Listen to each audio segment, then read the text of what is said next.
오늘 함께 은혜 받을 말씀 에베소서 4장 우리 15절과 16절 말씀입니다. 4장 15절과 16절 우리 화면 보시고 또 성경 보시고 함께 한번 읽어보기 원합니다. 시작. 오직 성령 안에서 참된 것을 하여 범사에 그에게까지 자랄지라. 그는 머리니 곧 그리스도라. 그에게서 온 몸이 각 마디를 통하여 도움을 받음으로 연결되고 결합되어 각 지체의 분량대로 역사하여 그 몸을 자라게 하며 사랑 안에서 스스로 세우느니라. 아멘. 우리 옆에 분과 인사하겠습니다. 축복합니다. 잘 오셨습니다. 반갑습니다. 예, 잘 오셨습니다. 오늘은 공동체 세워가기 두 번째 설교 함께 자라나는 몸이라는 제목으로 함께 은혜의 말씀을 나누기 원합니다. 성경에서 반복적으로 우리에게 가리키는 것 중에 하나가 영혼이 중요하다라는 이야기를 많이 합니다. 우리의 육체는 잠시 있다가 가는 이렇게 흙과 같다라고 표현해요. 그래서 이 장막, 집 이렇게 표현합니다. 근데 이 장막의 진짜 주인은 누구냐 하면 나의 영혼이라는 거예요. 육체는 늘 변하고 또 왔다가 가는 꽃과 같습니다. 시들어가는. 그러나 영혼은 영원한 생명이 그 안에 있기 때문에 그 영혼을 건강하게 지키는 것이 중요해요. 그래서 성경은 내 영혼이 잘됨과 같이 내가 범사에 잘되고 강건하게 되기를 원하노라. 그러니까 범사가 잘되고 강건하게 되기 위해서는 내 영혼이 하나님 앞에 건강해야 되는 거예요. 이 건강하다라는 것은 죄를 멀리하고 하나님의 영으로 충만하다라는 것을 의미하죠. 근데 그 영혼이 건강하게 잘 자라날 수 있는 영적 토양이 무엇이냐 하면 건강한 교회 공동체라는 것입니다. 식물도 햇빛과 물이 잘 공급되는 토양에서 잘 자라나듯이 영혼도 건강한 교회 가운데 뿌리를 내릴 때 잘 자라나고 좋은 열매를 맺는다는 것이죠. 만약 교회가 건강하지 않는다면 그 안에 성도들의 영혼은 굉장한 부정적인 영향을 받을 수밖에 없습니다. 은혜를 누릴 수도 없고 성장도 이루어지지 않을 것입니다. 종종 보면 교회를 떠나는 분들이 계셔요. 근데 예수님 때문에 교회를 떠나는 분은 한 분도 없어요. 다 교회 안에 누군가를 통해서 상처를 받거나 또 교회에 실망해서 사실은 교회 공동체를 떠난다라는 것이죠. 이처럼 교회 공동체의 건강은요, 그 안에 몸을 담고 있는 우리의 영혼과 굉장한 밀접한 관계가 있습니다. 그리고 더 중요한 것은 우리의 자녀들. 우리 자녀들이 하나님의 은혜를 알고 하나님의 축복 가운데 살아가야 되잖아요. 할렐루야. 그게 중요해요. 우리가 이제 교회 건축을 하는 것도 우리 자신을 위해서가 아니에요. 저도 교회 건축하는 게 건축하고 나서 그렇게 오래 사실은 또 은퇴 기간이 있기 때문에 오랫동안 목회를 못해요. 그럼에도 불구하고 건축하는 이유가 뭐냐면 우리 다음 세대들을 위해서예요. 근데 우리 다음 세대들이 주님 안에서 복된 삶을 살게 하려면 반드시 하나님의 은혜가 필요하거든요. 근데 그 은혜를 어디서 받느냐 하면 사실은 교회 공동체 안에서 받는 거예요. 우리 교회가 건강하느냐 병들었냐에 따라서 우리 자녀들의 영적인 상태가 달라질 수 있고, 영적인 상태가 달라지면 그들의 인생 자체도 달라질 수 있다라는 것이죠. 그래서 교회 공동체를 은혜롭고 건강한 공동체로 만드는 것은 성도들의 영혼의 건강과 직결된다라는 사실입니다. 그래서 우리의 사명 많죠. 우리가 전도해야 되고 선교해야 되고. 그러나 교회 안에서 우리의 가장 큰 사명은 교회 공동체를 은혜로운 공동체, 건강한 공동체로 만들어 가야 된다는 것이죠. 이거는 목사님 개인 혼자의 힘으로 되는 게 아니에요. 우리 모두가 함께 기도해야 되고 또 우리가 모두 함께 수고와 노력을 해야 된다는 사실이죠. 오늘 본문 에베소서 4장 15절과 16절을 근거로 건강한 교회를 세우는 것이 왜 중요한지를 잠시 살펴보고, 그리고 건강한 공동체를 세우기 위해서 우리의 인식이 어떻게 바뀌어야 되는지. 왜냐하면 인식이 바뀌는 게 중요해요. 인식이 바뀌어야지 행동이 바뀌고, 행동이 바뀌어야지 습관이 바뀌고, 습관이 바뀌어야지 운명이 바뀌어지는 거거든요. 그 출발은 우리의 생각이 바뀌어지는 것에서부터 시작이 됩니다. 그래서 우리가 어떻게 공동체를 생각해야 되는지. 근데 여기서 교회라는 것은 단순히 건물을 의미하는 것이 아니다. 교회는 성도들의 어떤 조직을 말하는 것이 아니라 오늘 저와 여러분의 모임 자체가 성도들의 관계에 맺는 이 관계가 교회라는 사실을 먼저 기억해 주셨으면 좋겠습니다. 그러면 왜 우리는 우리 교회를 건강한 교회로 세워가는 데 힘을 써야 될까? 그런데 여기서 이제 교회를 숫자가 많아지는 큰 교회로 만들어가는 것이 목표가 아니라는 걸 아셔야 돼요. 우선 교회 성도들의 숫자를 이렇게 불어가게 하는 게 목표가 아니라, 여러분, 크다고 다 좋은 게 아니에요. 했는데 이게 지방만 많은 사람이 있어요. 그러면 안 되는 거예요. 건강한 게 중요한 거예요. 아멘. 그래서 크기와 상관없이 우리가 속한 공동체를 건강하게 만들면 하나님께서 그 공동체 가운데 하나님의 일들을 하게 되십니다. 이게 중요해요. 요한계시록에 보면 7교회 중에 큰 교회가 칭찬을 받은 게 아니라 건강한 교회가 칭찬을 받았다는 사실을 기억하시길 바랍니다. 하나님은 뭐 수천 명 되는 교회만 사랑하시고 그 교회를 통해서 일하시는 게 아닌 거예요. 작다 할지라도 그곳 가운데 사랑이 있고, 그곳 가운데 하나님을 향한 뜨거운 열망이 있고, 하나님의 뜻에 순종하려고 하는 성도들이 있다면 하나님은 작다 할지라도 그 교회를 통해서 하나님의 뜻을 이루어 가심을 믿으시길 바랍니다. 그래서 첫 번째는 교회가 건강해야지 영적인 영양분을 제대로 공급받을 수 있어요. 여러분, 영혼의 영양분은 말씀과 기도입니다. 근데 이 하나님의 말씀을 왜곡되게 가르치거나 평양되게 지도하게 되면 영적인 건강이 잃어버리게 된다는 것이죠. 그래서 건강한 교회는 성도분들에게 하나님의 말씀을 하나님의 말씀대로 가르쳐야 돼요. 이 성경의 말씀이 진리라고 가르쳐야 되고, 성도분들은 이 성경의 말씀을 하나님의 진리의 말씀으로 받아들이고 청종해야 될 줄 믿습니다. 이는 마치 깨끗한 물과 건강한 음식이 육체를 살리듯이 올바른 말씀의 가르침이 영혼을 살리기 때문에 그런 거죠. 그래서 오늘 우리가 읽은 15절에 사랑 안에서 참된 것을 하여라고 말합니다.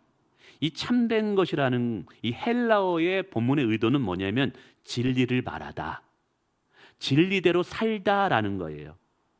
그러니까 교회 공동체가 건강한 공동체가 되려면 하나님의 말씀을 진리대로 가르치는 자가 있어야 된다는 거예요. 동시에 그 말씀을 진리로 받아들이고 진리대로 살고자 애쓰는 성도들이 있어야 된다는 거죠. 그래서 교회 안에 이 건강한 공동체가 되는 것은 목사님 혼자가 아닌 것이 아니라 성도들과 함께 친밀한 이 영적인 연합을 통해서 이루어지는 거예요.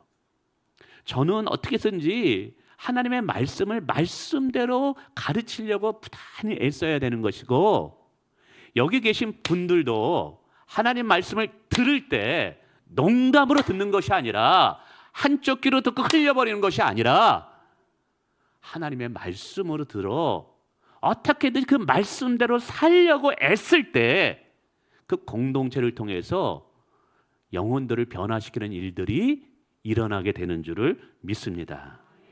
이게 중요한 거예요. 두 번째는 교회가 건강해야지 성도들의 믿음이 서로를 통해서 견고하게 세워지게 돼요. 신앙생활은 혼자 하는 건 아닙니다. 하나님께서 교회를 허락하신 이유는 그 교회 안에서 신앙의 뿌리를 내리고 지체들과 함께 공동체를 이루며 신앙생활을 하도록 하게 한 거라는 것이죠. 그래서 건강한 공동체는 건강한 성도들을 만들어내는데 너무 중요해요. 여러분, 건강한 공동체란 어떤 것일까요? 서로를 격려하고 잘못된 길로 갈 때 사랑으로 교정해주고 어려움 속에 있는 지체들을 기도로 붙잡아주는 그런 공동체. 할렐루야. 그런 공동체가 있을 때 그 안에 성도는 고립되지 않아요. 낙심과 절망 가운데 벗어날 수 있어요. 그리고 그러한 관계를 통해서 뭘 경험하게 되냐면 사랑을 경험하게 된다라는 거예요. 하나님은 딱 오늘 예를 들면 유장로님에게 나타나가지고 내가 너를 사랑한다 이렇게 꿈에 말씀하는 것은 평생에 한두 번 있을까 말까 하는 거예요. 그러면 유장로님이 하나님의 사랑을 받고 있는다는 것을 어떻게 경험하느냐? 제가 유장로님을 사랑하면 하나님께서 나를 사랑한다라는 것을 장로님이 깨닫게 하는 거예요. 이게 중요해요. 우리 한 사람 한 사람이 서로 사랑한 관계를 맺어야 하는 이유는 바로 누군가가 우리의 사랑을 통해서 하나님의 사랑을 받고 있다라고 느낄 수 있기 때문에 그런 거예요. 그렇기 때문에 성도는 교회를 떠나서 혼자 영적으로 성장할 수 없어요. 반드시 성장하려면 서로 사랑하는 공동체 안에 속해 있을 때 성장이 가능하다라는 사실입니다. 할렐루야. 여러분, 우리 공동체가 한 분 한 분을 영적으로 변화시킬 수 있는 자생력이 있고 건강한 공동체가 되었으면 좋겠습니다. 근데 그 사람을 변화시키는 힘은요, 결국 사랑인 것 같아요. 사랑인 것 같아요. 사랑에는 오래 참음이 있고, 사랑에는 기다려줌이 있고, 사랑에는 조건 없는 용납이 있고, 그것이 우리 공동체 안에 뿌리가 있고 그 밑바탕에 흐르게 될 때 여러분, 그것이 오늘 교회를 변화시키는 힘이 된다는 사실이에요. 그러므로 사랑하는 성도 여러분, 우리 공동체 안에 누군가가 넘어질 때 여러분이 일으켜 세워주시길 부탁을 드리겠습니다. 누군가가 낙심할 때 여러분이 위로해 주시길 부탁을 드리겠습니다.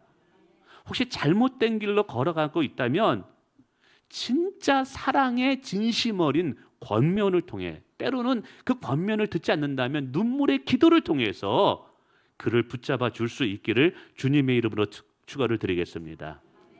이럴 때 영적인 변화가 일어나는 거예요. 목회 현장에서 이런 일을 보게 됩니다. 어떤 성도가 굉장히 어려운 일을 당해가지고 교회를 못 나오게 되는 거예요. 근데 한두 번 교회를 못 나오게 되다 보니까 이제 교회 가는 게 미안한 거예요. 그래서 못 나가는 게 아니라 이제 안 나가게 되는 일이 일어난 거예요. 그때 목장 식구들의 반응이 중요합니다. 에이, 알아서 잘 살겠지. 무소식이 희소식이야. 이러면 안 되고 끊임없이 기도해 줘야 되고 관심을 가져줘야 되고 때로는 카톡을 보내주고 때로는 방문해서 안부를 물어보고 그들의 어려운 상황을 귀담아 들을 때 처음에는 그 대상자 되시는 분이 굉장히 부담스러워할 수 있어요. 그렇게 얘기하더라고요. 처음엔 부담스러웠대. 근데 나중에 너무 감사하대요. 왜? 나를 잊지 않고 있는 분이 계시구나. 사람은요, 누군가에게 잊혀지는 것에 대한 두려움이 있습니다. 근데 누군가가 나를 잊지 않고 있다면 굉장히 감사하고 그것이 내게 굉장히 큰 힘이 된다라는 거예요. 그분이 신앙이 회복되어서 교회 나온 다음에 이렇게 고백하더라고요. 목사님, 저를 포기하지 않아 주셔서 고맙습니다. 저를 찾아준 그 사랑이 저로 하여금 다시 교회에 나오게 할 수 있는 힘을 주었습니다. 여러분, 건강한 교회는 이런 붙들어주는 힘이 있어야 되는 줄 믿습니다. 건강한 교회는 성도가 시험 받을 때 방관하지 않아요. 서로 붙들어주며 영혼을 끝까지 믿음 안에 있도록 돕는다는 사실이에요. 여러분, 우리 힘들지만 쉽지 않지만 교회 안에 누군가가 지금 나 홀로 있어, 나는 외딴 섬에 있는 것 같아 라는 느낌을 주지 않도록 우리가 서로와 서로를 돌아볼 수 있어야 될 줄 믿습니다. 요즘 여러분, 교회 잘 나오다가 안 보이는 분들 눈에 보이십니까? 야, 그런 분들이 교회를 진짜 사랑하는 분들이에요. 아니, 몇 주 빠졌는데 빠진 줄도 몰라. 목자분들 중에 제가 이제 출석부를 보고 이렇게 보면서 그분 지난주에 왜 빠졌어요? 그분 빠졌어요? 이렇게 얘기하면 그거 목자 하시면 안 되는 거예요. 알아서 목사님 잘 살겠지요, 뭐. 나도 나를 챙길 시간도 없는데 어떻게 남까지 챙깁니까?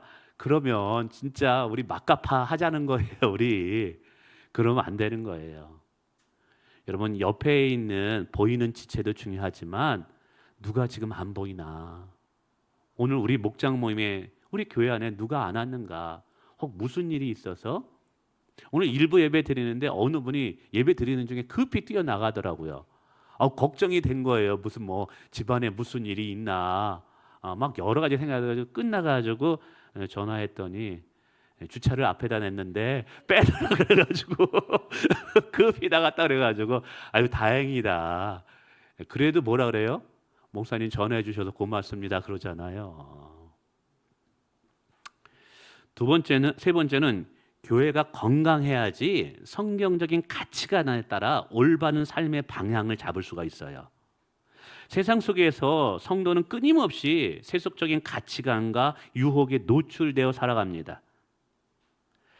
세상은 매일같이 우리에게 돈이 전부다, 세상이 최고다, 성공이 최고다, 내 인생의 주인은 너다, 이런 메시지를 수없이 우리에게 주입합니다. 저야 그래도 매일 교회 나가서 새벽 기도하고 제 직장이 교회니까 오기 싫어도 교회 나와서 퇴근 시간까지 있다 보니까 또 목사니까 설교하다 보니까 성경도 봐야 되고 기도도 해야 되고 그러잖아요. 근데 여러분은 그렇지 않잖아요. 여러분은 뭐 저처럼 교회에서 살 수도 없고 그러면 여러분 사업은 누가 책임져? 그렇게 하면 안 되죠.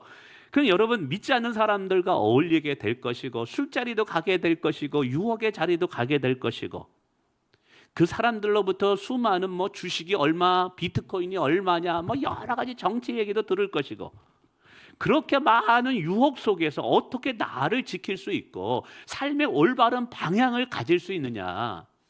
그것은 교회에 와서 목사님의 설교를 통해서 도전을 받고 삶의 방향을 결정하기도 하고 그리고 더 큰 영향력은 그거 같아요. 목장 안에서 은혜 나눔을 할 때 내가 좋아하고 존경하는 권사님, 집사님, 장로님과 함께 은혜 나눔을 할 때 야, 이분은 이렇게 어려울 때도 이렇게 삶을 살아가네. 야, 이렇게 힘든 중에도 이렇게 감사하며 살네.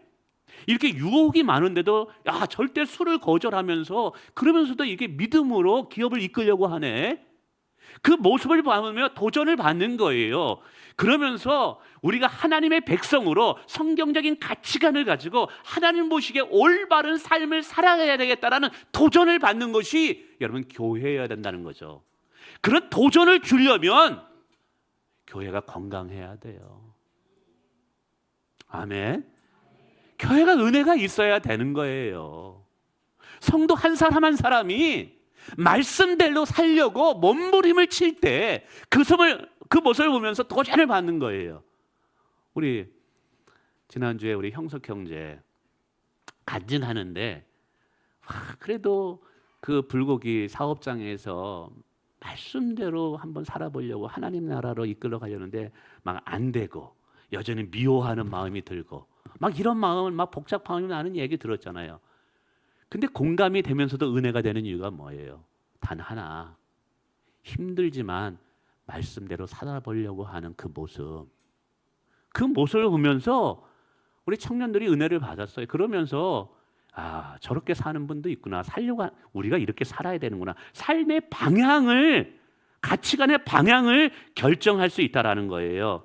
할렐루야. 그래서 교회는 우리에게 삶의 방향이 어떠한 방향으로 가야지 가치 있는 삶을 살 수 있는지를 교회 속에서 배울 수 있다는 사실이에요. 이제 우리가 교회 공동체를 건강한 공동체로 세우기 위해서 내가 바뀌어야 될 인식이 있어요.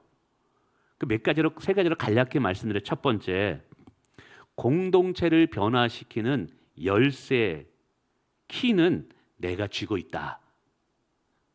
교회를 빨리 받으십시오. 뭐 급한 일이 있을까 봐 걱정입니다, 제가. 다시요. 공동체를 변화시키는 열쇠는 누가 가지고 있다? 내가 가지고 있다. 교회는요, 조직이 아니라 그랬어요. 건물이 아니라 그랬어요. 성도들의 모임이에요. 근데 성도들의 모임에서 제일 중요한 게 뭔지 아세요? 관계예요, 관계. 이 관계를 어떠한 관계로 맺느냐에 따라서 영향을 받아요. 관계는 영향력입니다. 관계는 뭐라고요? 그러니까 그 관계가 어떠한 관계냐에 따라서 그 속에 속한 이론들의 신앙이 퇴보되기도 하고 성장되기도 합니다. 그러니까 교회가 건강하고 은혜로운 교회라는 것은 성도들의 관계가, 목장 안의 관계가, 사랑의 관계가 있다라는 거예요. 그래서 오늘 본문에서도 바울이 사랑 안에서 참된 것을 하며 그 몸을 자라게 하며 사랑 안에서 세워가라고 이야기하고 있다라는 거예요. 성도 간의 관계, 목장 안에서 관계, 여전도 남전도의 관계가 사랑의 관계로 형성되면 그 안에서는 반드시 영적인 변화가 일어나게 돼 있어요. 여러분, 따뜻한 온도와 적절한 햇빛과 그리고 적절한 토양이 있으면 반드시 그 안에서는 식물이 잘 자랍니다. 자라나지 말라 그래도 자라나는 거예요. 우리 공동체 안에도 똑같은 거예요. 우리 목장 모임도 똑같은 거예요. 그 관계성 속에 하나님의 사랑의 그 빛과 사랑의 영양분이 있으면 우리가 변화시키려고 하지 않아도 그 속에서 하나님을 더 알고 싶은 사람들이 일어나요. 하나님의 뜻대로 살고자 하고 싶은 사람들이 일어난다라는 거예요. 제가 제자 훈련을 하면서 지금도 이제 우리 한 청년과 우리 이렇게 전 제자 훈련하고 진업을 하지만 변화시키는 것은 제가 말씀을 탁월할 게 아니에요. 믿어주고 사랑해주고 기다려주고 사랑의 관계를 맺으니까 그 안에서 그냥 자연스럽게 발화가 되더라고요. 할렐루야. 여러분, 관계가 불편하잖아요.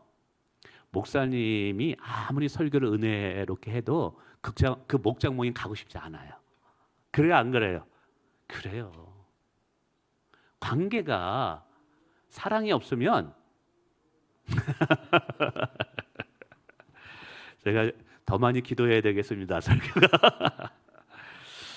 그런데 모임에는요, 나와 결이 받은 사람도 있지만 결이 맞지 않는 사람도 있어요, 없어요? 반드시 있어요.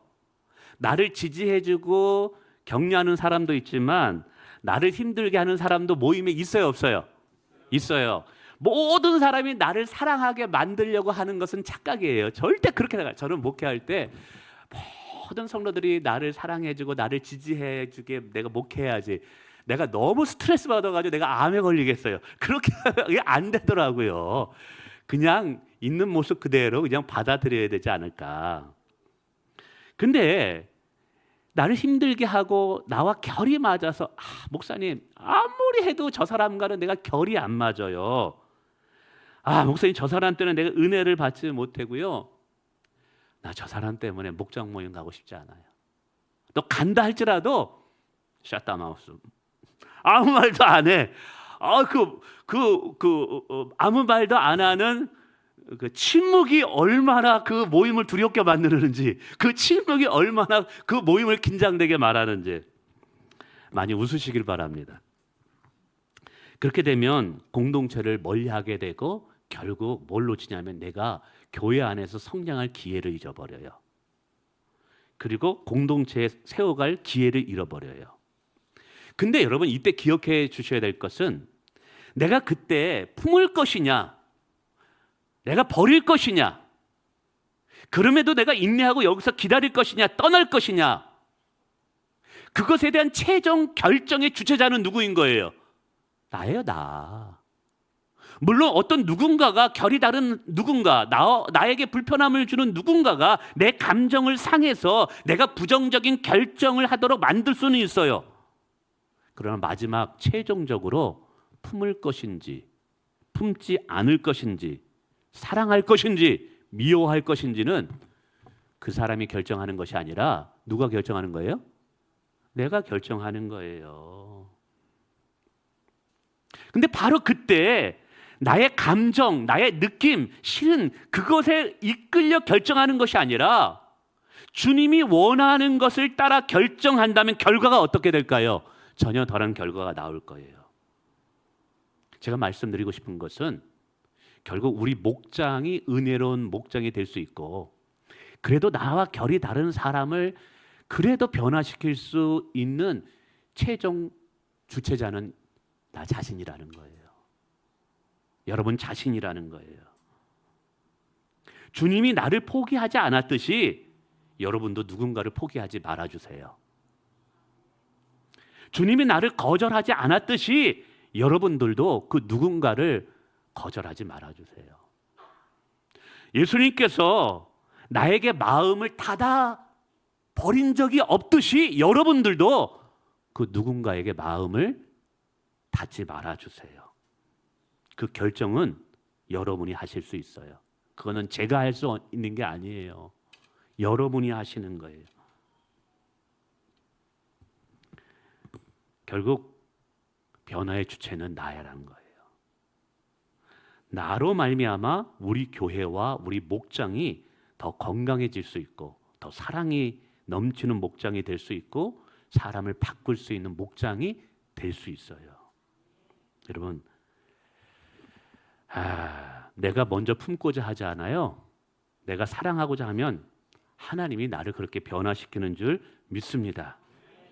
변화의 시작, 그 열쇠는 내가 가지고 있어요. 제가 이렇게 얘기하면 목사님 그래도 싫어요. 저 사람 그래도 싫어요. 나 저 사람 품고 싶지도 않아요. 싫은 건 싫은 거예요. 라고 말하는 분들이 다는 아니지만 100명 중에 한 명은 있더라고요. 그런 분들에게 설명합니다. 본래 내가 어떠한 자였는가를 기억해 주세요. 그리고 그러한 나를 하나님께서 어떻게 대우하셨는가를 기억해 주세요. 우리는 하나님께 사랑받을 자격이 안 되는 자였어요. 그런 자를 하나님께서 매번 선대하고 계시잖아요. 매번 선하게 우리에게 은혜를 베풀어 주시잖아요. 하나님께서 우리에게 변함없는 복을 주시잖아요. 제가 요즘 참 많은 감사한 일들이 많아요. 요즘은 제가 깜짝깜짝 놀래요. 기도하는 것보다 응답이 되는 거예요, 이게. 그래가지고 이게 하나님께서 기도하는 응답이 너무나 많이 줘가지고 너무 감사한 것들이 많아요. 근데 가만히 생각을 해봐서 왜 이런 은혜를 주실까? 그것은 나에게 선대하시는 그 하나님과 같이 나도 누군가를 선대하라는 거예요. 하나님께서 나를 다 잘 대해 주었듯이 나도 누군가를 잘 대해주라고 하나님께서 그 메시지를 주는 거예요. 사랑하는 성도 여러분, 내가 과거 어떠한 자였는가 기억하시고 그러한 나를 하나님이 어떻게 나를 대우하시고 선대하셨는가를 꼭 기억하세요. 할렐루야. 두 번째는 서로가 필요함을 기억해 주세요. 교회는 그리스도의 몸이기 때문에 여러분 우리는 서로가 서로를 필요해요. 몸이 건강하다라는 것은 몸을 이루는 세포가 건강하다는 거예요. 여러분, 몸은 교회를 말하는 거고 세포는 성도를 말하는 거예요. 그래서 사실은 교회가 건강해야지 성도들도 건강하지만 성도들이 건강해야지 교회도 건강해질 수 있어요. 교회가 행복해야지 성도들도 행복할 수 있고 또 성도가 행복해야지 교회가 행복할 수 있다라는 거예요. 근데 이것이 어떻게 이루어지냐면 오늘 16절에 교회는 글쎄 몸인데 각 마디를 통하여 도움을 받아 연결되어 결합되어 성장한다는 거예요. 마디를 통하여가 중요하다라는 거예요. 성장은 개인적으로 이루어지는 것이 아니라 서로 주고받음을 통하여 성장한다는 사실이죠. 그래서 오늘 우리는 기억해야 돼요. 내 옆에 있는 분 내게 필요한 거예요. 저는 장로님들이 필요합니다. 장로님은 제가 필요하고 권사님이 필요합니다. 교회를 건강하게 만들려면 권사님도 제가 필요하고 저는 여러분이 필요로 합니다. 그리고 여러분도 저를 필요하고 옆에 있는 모든 분들이 서로가 서로를 필요하다라는 거예요. 근데 종종 하나님께서 내 옆에 참 감당하기 힘든 분을 붙여주실 때가 있어요. 아니 하나님, 내 마음에 맞는 사람을 붙여줘야지 내가 주의 일을 할 때 좀 더 쉽지, 왜 힘든 사람을 결이 다른 사람들을 왜 붙여줘가지고 왜 이렇게 하나님 교회를 섬기는데 힘들게 하십니까? 왜 그런 줄 아세요? 사랑을 실천한 기회를 주시기 위함이에요. 나를 변화시키기 위해서, 나의 체질을 바꾸기 위해서 하나님이 그런 거예요. 사람은 본능적으로 친한 사람, 결이 맞는 사람들과 함께만 어울리기를 원해요. 그러면 거기에는 진짜 예수님의 사랑을 실천할 기회가 없다는 거예요. 우리가 마음 맞는 사람하고 함께 교제하면서 교회를 섬긴다 그러면 그것은 세상적인 사랑으로, 누구나 할 수 있는 그 사랑으로 교회를 섬기는 거예요. 근데 예수님은 우리가 그 정도 수준에서 머무는 신앙이 아니라 예수님과 같은 신앙의 수준으로 올라가기를 원한다는 거예요. 예수님의 수준으로 올라간다는 것은 예수님의 마음, 예수님의 사랑을 품고 살아가는 자가 되기를 원한다는 거예요. 예수님의 사랑이 어떤 사랑이에요? 원수까지 사랑한 사랑이에요.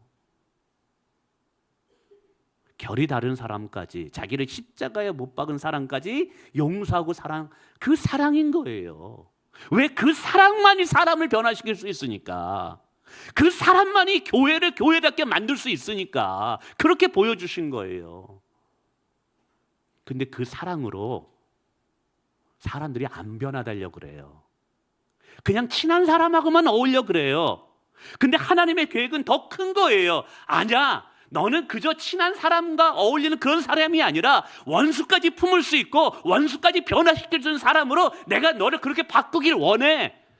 그래서 힘든 사람을 붙여주시는 거예요. 거기서 훈련 받아라.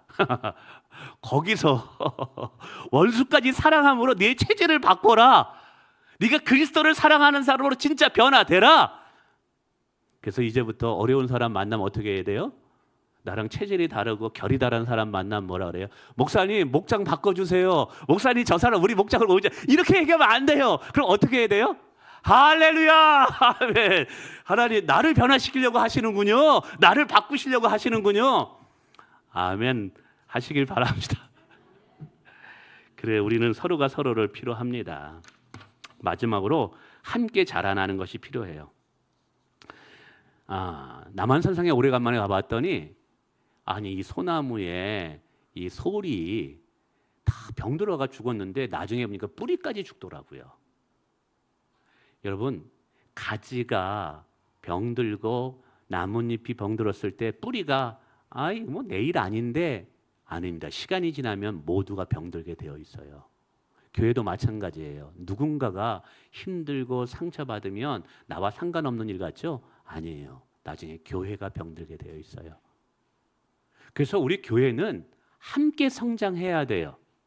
여러분 부탁드립니다. 어느 누군가가 힘들거나 외롭다고 있을 때 혼자 마치 외딴 섬에 있는 것처럼 느껴지지 않도록 우리가 관심을 가져줘야 된다는 사실이죠.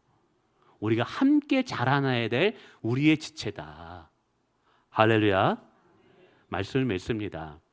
다시 말씀드리지만 우리가 선교하고 전도하는 것 중요합니다. 그러나 선교하고 전도하고 자녀들을 올바로 양육시키고, 그러나 그것을 이루는 그 밑바탕의 뿌리가 뭐냐면 교회 안에서 이루어지기 때문에 그 교회를 어떠한 교회로 만드느냐는 우리 사역에 너무너무 중요하다는 거예요. 물론 교회의 주인은 예수님이기 때문에 예수님이 만들어 가지만 결국 하나님은 사람을 통해서 일하십니다. 그렇기 때문에 우리가 우리 교회를 하나님이 기뻐하는 사랑의 공동체로 만들어가는 주체가 되어서 진짜 내 옆에 있는 지체부터 진심으로 주의 사랑으로 사랑하여 누구든지 그 사랑의 공동체 안에서 변화되고 바뀌어지는 정말 그런 우리 교회가 되기를 주님의 이름으로 축원을 드립니다.